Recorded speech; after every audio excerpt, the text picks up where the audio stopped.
Because this child was born, but it didn't end there.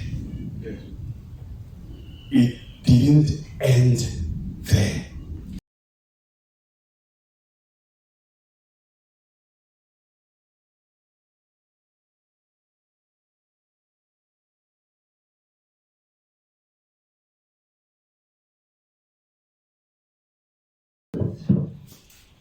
We thank the Lord this morning. What a nice worship time. The last song that we sang, it says, I speak Jesus. It's all about Him. It's all about Jesus. Everything that we speak is Jesus, Jesus, Jesus. There's a bold statement that Christ made. I think that was bold. The Bible says, the enemy has come to steal, to kill, and to destroy. But if somebody comes and says, I have come, that you might have life and have it more abundantly. I think that's a bold statement.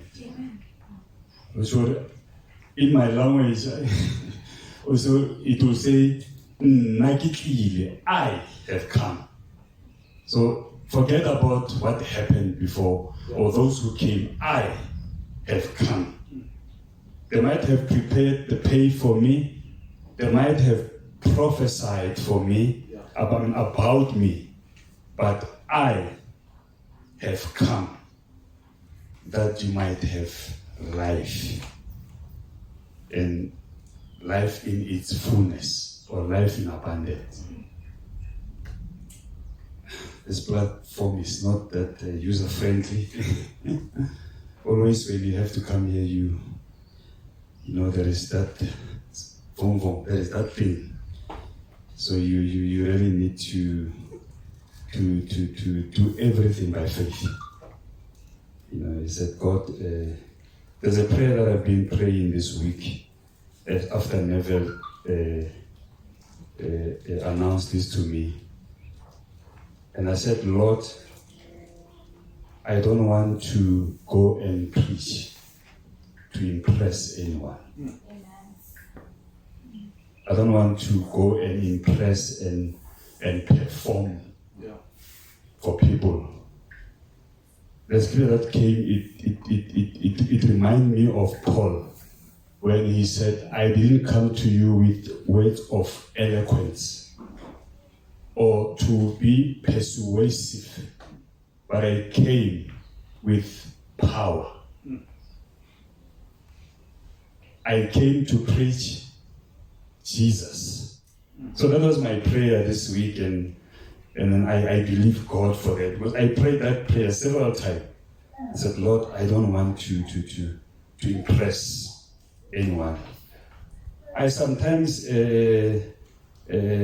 ask myself, if a preacher comes and preaches, then after he apologizes, and I ask myself, why is he apologizing?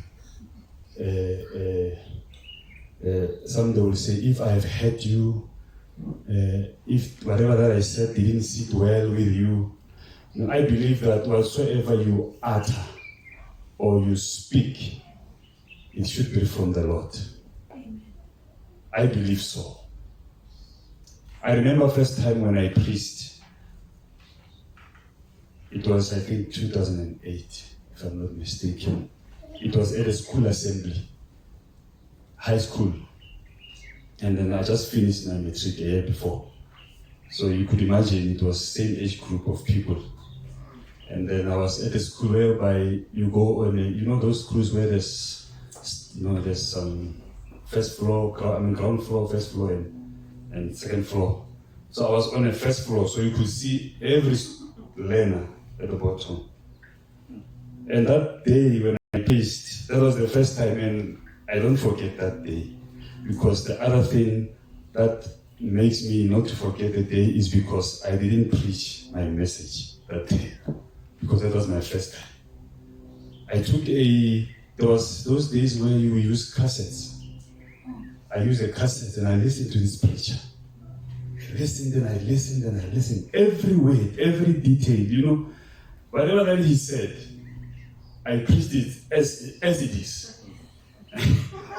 as it is, the sequence, the scriptures, everything that the preacher said, and the preacher was Ralo Kholela. I think most of you know him, evangelist Ralo Kholela.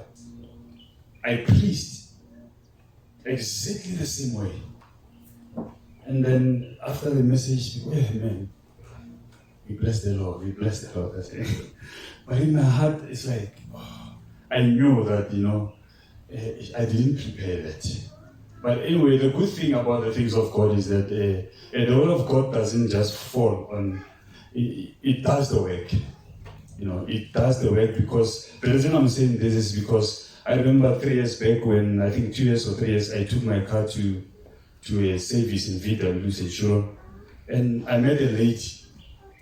And then this lady said to me, Pastor Kenneth, he called me and said, I was like, Pastor Kenneth, who's this one who's calling me Pastor Kenneth now? I said, she said to me, I've been looking for you. And then when I met the lady, she said, you remember when you preached at the school? That's when I got born again. So that's why I say it might be a copy and paste message, but it did the job. So what I'm saying is that, but we grow in the Lord, and we grow and grow. And I came to a point whereby every message that I preach, I seek the Lord. I seek the Lord. And at times, the Lord is gracious to a point that whenever somebody approaches and say, minister the word, you find that God has already dropped a word into your heart. It's as if I believe that God was probably preparing for what is to come. So, like even today's message, I remember we were praying here, and God dropped that word into my heart, but I didn't get the opportunity to share it. So this morning, my message is living in the full measure of Christ. Sure. Living in the full measure of Christ. But this came into my heart. Before I continue, I first want to read the vision of the house, who we are as Living Hope. And then I'm not going to read the whole thing. I've got a booklet here. I believe we all got this booklet sometimes when we attended the class for new membership. I'm just going to read a part of the vision based on the book of Habakkuk, which says, write down the revelation and make it plain on a tablet so that a herald may run with it. For the revelation awaits an appointed time. It speaks of the end and it will not prove false. Though it lingers, wait for it. It will certainly come and will not delay. And the other scripture is 2 Corinthians 2, 1-5. And so it was with me, brothers and sisters. When I came to you, I did not come with eloquence or human wisdom. Proclaim to you the testimony about God. I resolved to know nothing while I was with you except Jesus Christ and Him crucified. This is the scripture that I just mentioned before, but there's a scripture that I want to read, which speaks about Christ.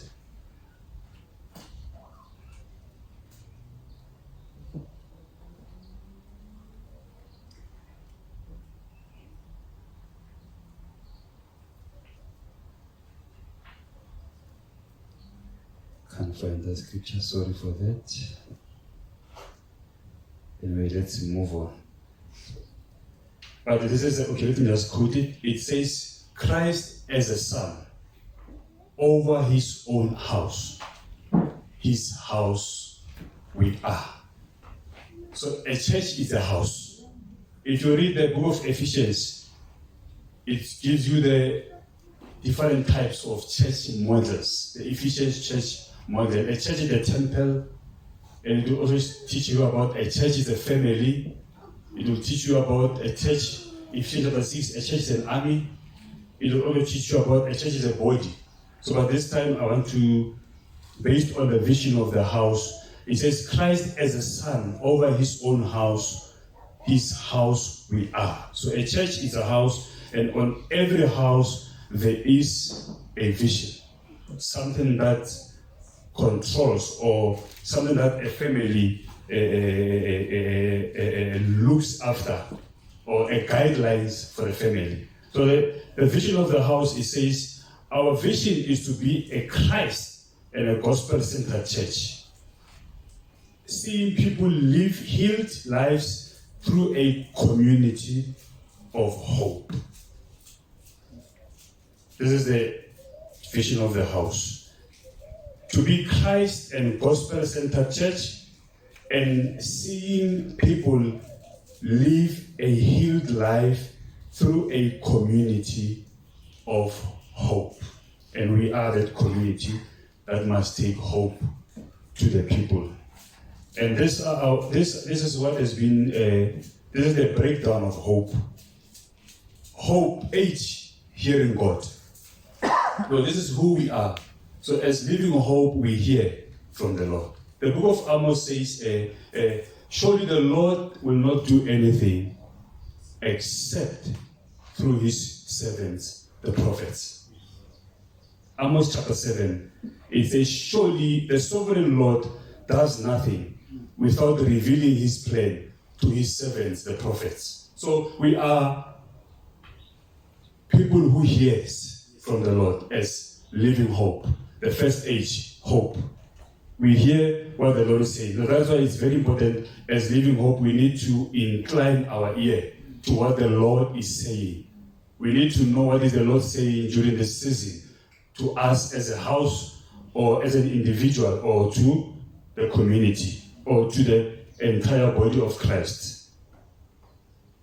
O stand for open arm. We are people who welcomes. We are people who have open arm. Whatever lifestyle you live, wherever you come from, our arms are open for you. We say, come. There's no, I will use the word discrimination. We are open for you. So this is. I'm just reading this just to remind us of the vision of the house, because we all have to be aligned with that as the church. Peace stands for the peace of God. We need to take the peace of God to the people. We need to give people the peace. You know, when I started to ponder upon the word the peace of God, I paused a little bit.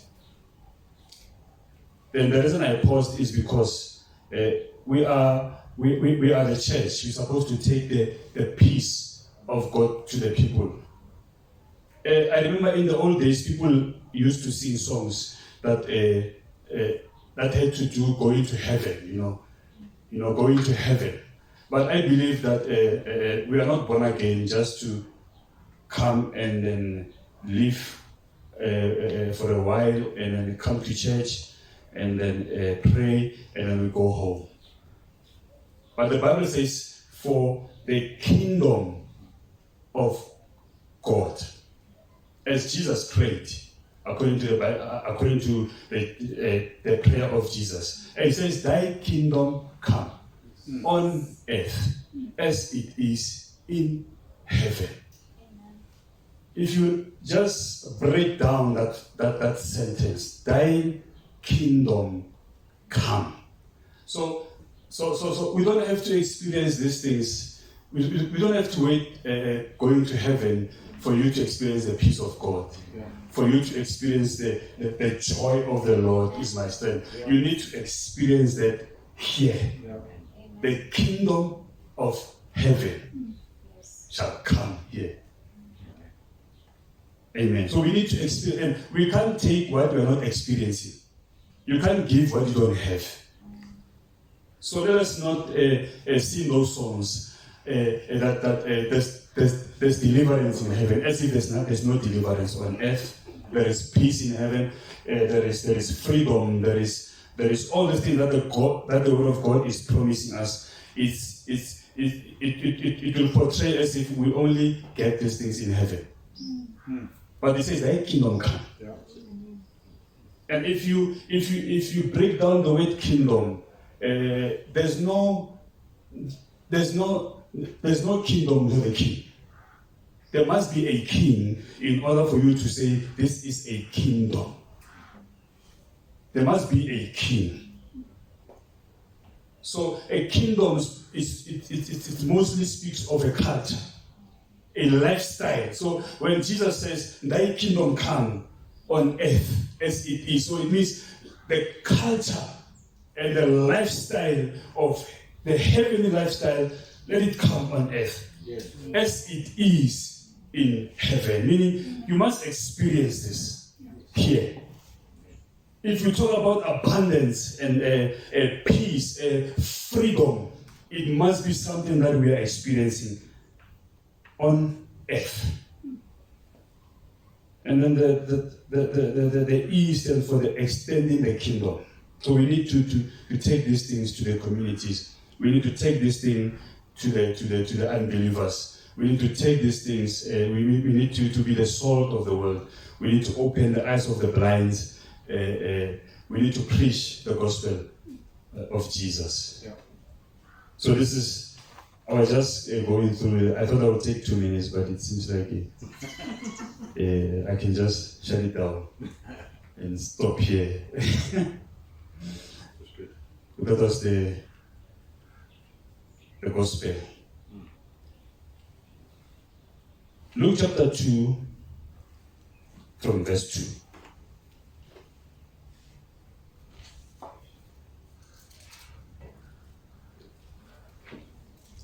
Living in the full measure of Christ. Now there was a man in Jerusalem called Simeon, who was righteous and devout. He was waiting for the consolation of Israel, and the Holy Spirit was on him. Verse 26. It had been revealed to him by the Holy Spirit that he would not die before he has seen the Lord's Messiah. Verse 27. Moved by the Spirit, he went into the temple courts when the parents brought in the child Jesus to do for him what the custom of the law required. Simeon took him in his arms and praised God, saying, "Sovereign Lord, as you have promised, you may now dismiss your servant in peace." When I read this, I laughed a little bit. This man, Simeon, God revealed to him that you will not die, Simeon, until you see the child. That was a revelation, according to the Bible, of the Holy Spirit to Simeon. You will not die until you see the child. I don't know the age. I tried to search the age of this man and why this word came at this age. Was he about to die, or was it just counted few seconds? Then once he sees the child gone. I tried to, and I thought of Leon, but I just said, no, let me just leave this one. It doesn't mean if I get the age, and then our lives will be changed because of that. Or if I have it, I believe, I don't know, but I just left it.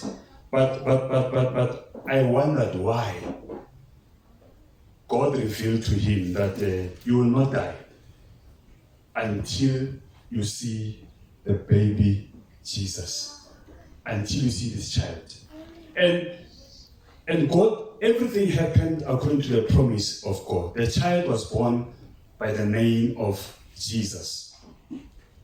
And according to the custom of Israel, Simeon took the child, and the Bible says, and Simeon prayed, Sovereign Lord, as you have promised me, you may now dismiss your servant in peace. Lord, it's done. I can go. I've seen your promise. I've seen the promised child. I've seen what you revealed to me. So I didn't know whether God was he saying that you will live some few years to come, not necessarily saying when I say to you, you will not die until I reveal this child to you. I didn't know whether was it about immediately after seeing the child, tomorrow is he dying or is he going to live a little bit longer? I didn't know about it, but that was God's promise when he said, once you see the child, you will not die until you see the child.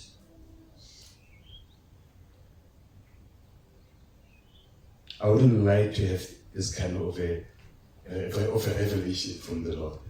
But if God gives, may His will be allowed. But I wouldn't love to have just to see the child and then, and I'm done. Just to say, oh yeah, Lord, thank you for the baby. I've seen your salvation. I am born again. Sorted. Done. Done deal. Amen. Because there's more. Because this child was born, but it didn't end there. It didn't end there. But this man, for him, his wish was just to see the child and to get the salvation of the Lord. And then he even prayed, you can dismiss your servant in peace. I hope something is clicking in your mind about this part. Verse 30, for my eyes have seen your salvation. I'm born again. I'm saved. You can dismiss me.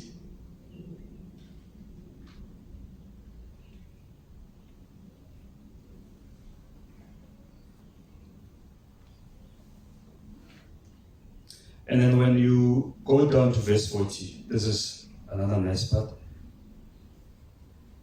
And the child grew, became strong, and he was filled with wisdom, and the grace of God was on him.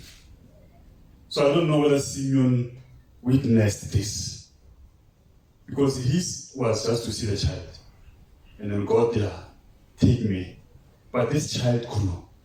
It didn't end there. Verse 40. And the child grew, and the child increased,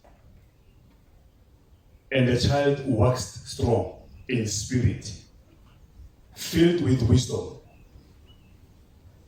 and the grace of God was upon him.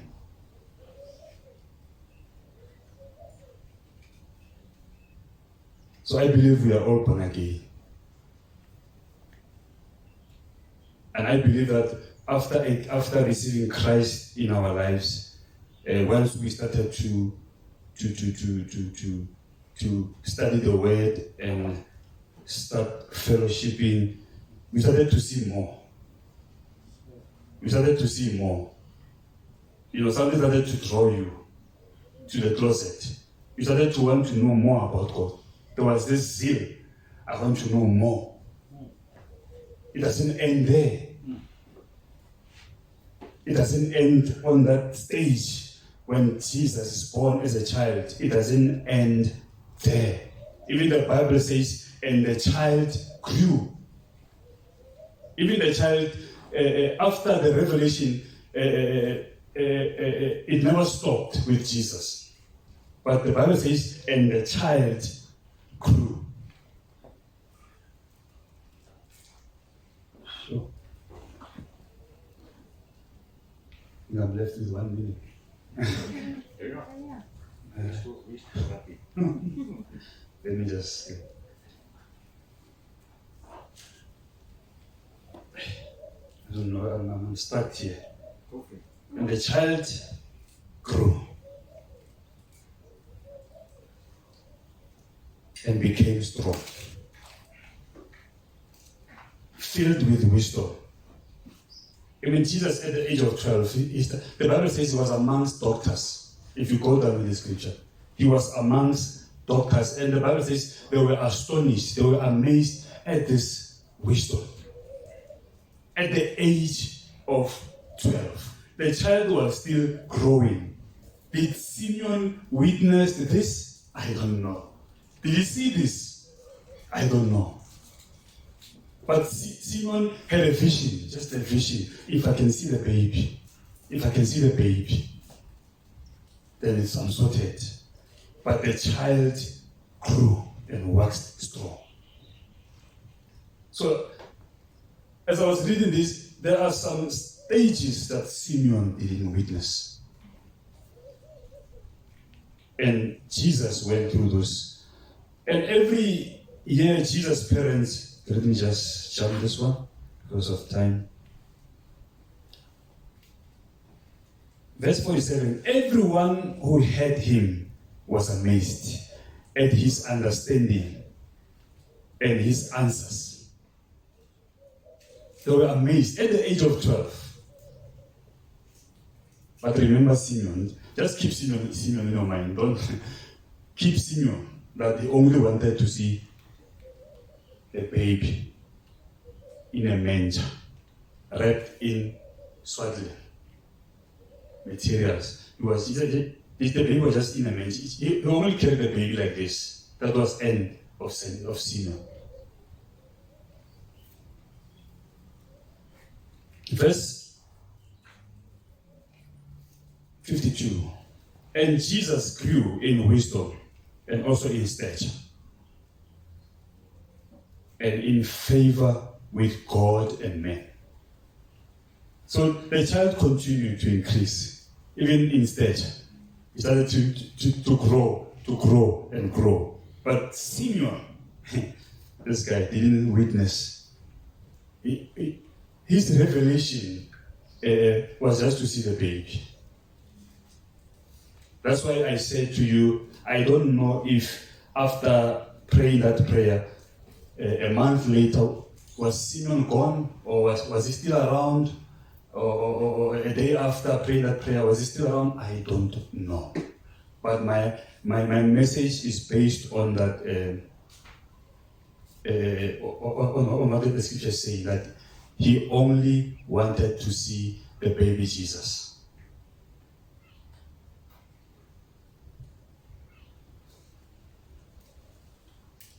Hebrews chapter 6. Therefore, let us move beyond elementary teaching about Christ and be taken forward to maturity.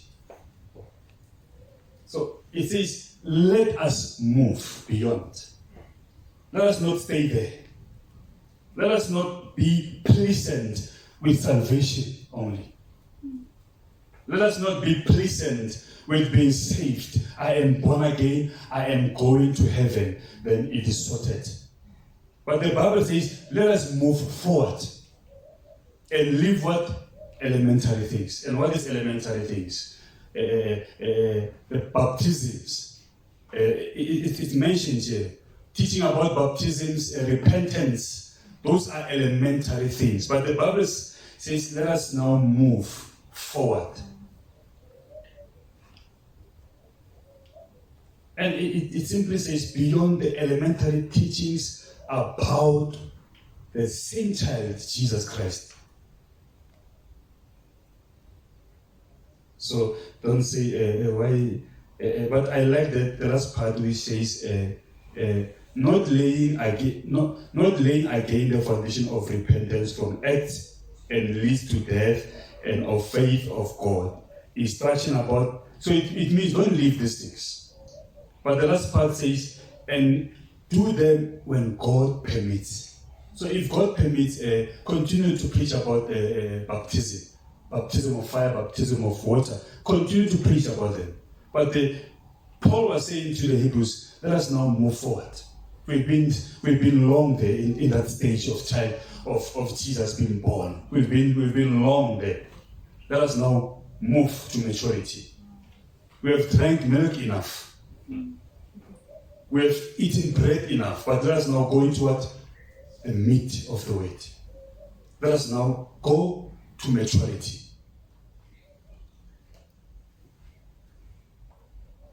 I mean, I've got a friend, and my wife knows.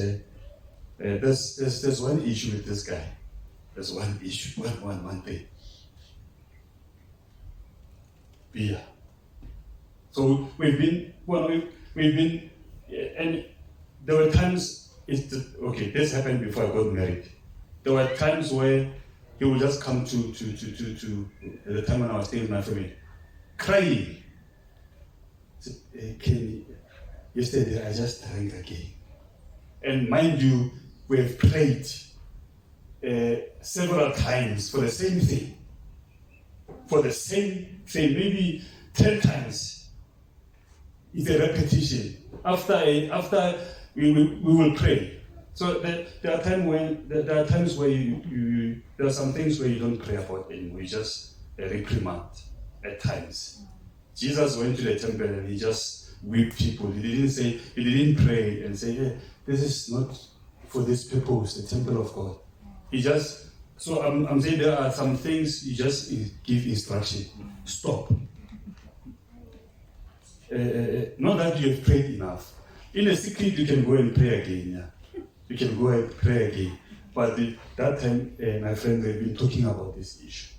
What is the problem? Is it you or the beer? What is the problem? And then we, to a point that today he's crippled. But God is slowly healing him. He's starting to limp. And the reason that he's like that is because he went again to his place to, So that's why I say, the Bible says, the Bible wants us to grow. Leave these elementary things, but do them when God permits. Let's move, sure.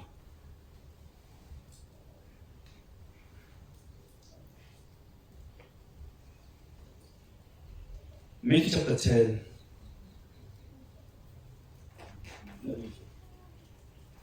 Okay, let's start from verse 17. The 72 returned with joy and said, Lord, even the demons submit to us in your name.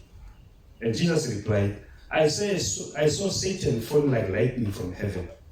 I have given you authority to tremble on snakes and scorpions and to overcome all power of the enemy. Nothing will harm you. However, do not rejoice that the Spirit submits to you, but rejoice that your names are written in heaven. Amen.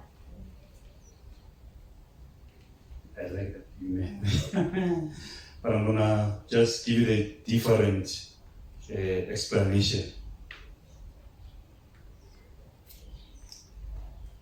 Do not rejoice that you are able to do these things. Yeah. It is not a problem to go and cast out demons, to come and preach. It is not a problem to come and play the thing. It is not a problem. But do not rejoice. Do not relax. But rather rejoice that your names are written in the book of heaven. So somebody said, when he explained this, he said, God is more concerned about relationship between you and him, your growth. There's nothing wrong in doing these things. There's nothing wrong with casting out of demons. but rejoice that you have connection with the Father. There's this sentence that resonates in me every time. One man said, ask yourself, are you busy with the work of the Lord, or are you busy with the Lord? You know, these words, they always, jump in. Are you busy with the work of the Lord, or are you busy with Him? Do not rejoice, but be glad that your names are written. So that's why I've entitled the subject "Living in the Fullness." Let us not be pleasant with where we are. Let us not just be pleasant and say, it's enough, I'm going to church, I'm going home, I am born again, I am sorted. But the child grew.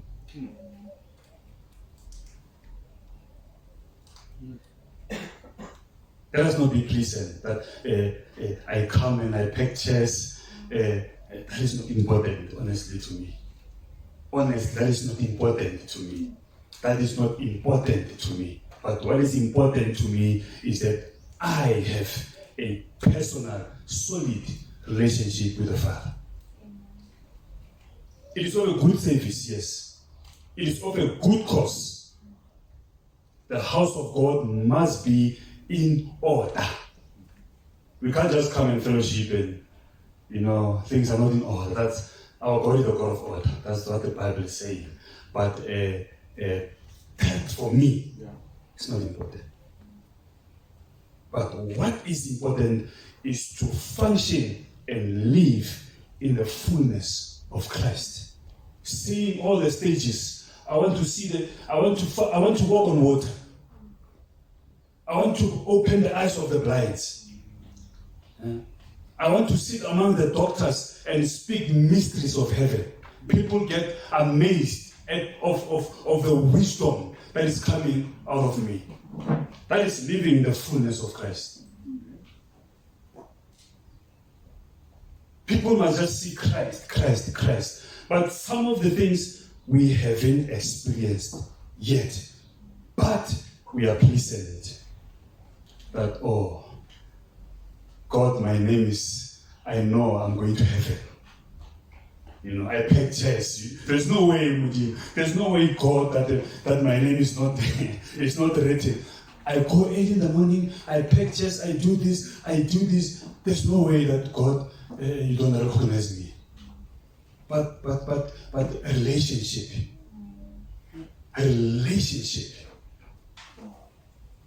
We need to. People need. That's why Paul says a less of me, more of you. Paul was more. I want to see Christ, Him crucified, being alive in me. People must just see Him, not me. The fullness of Christ. John 3:31-34, it says, For the Father loves the Son and has placed everything in His hands. And whoever believes in the Son has eternal life. Verse 33. Verse 33, it says, whoever has accepted it has certified that God is truthful. For the one who God has sent speaks of the words of God. For God gives the Spirit without limit. King James, it says, the Spirit without measure. That was how Christ operated. There was no limit. Spirit without measure. That is what God is calling us. Let us now go forward to maturity. So the message is, let us just not be pleasant where we are. If you are pleasant, it's okay. but I am not pleasant where I am. I am not pleasant where I am. I am not. I need to see Christ. I need to see Christ. When you are in those boardrooms, you need to. The people must just be, man, wow, where did you get these things that you are saying? And when they find out, you did nothing, but just the wisdom that is upon you. Yeah.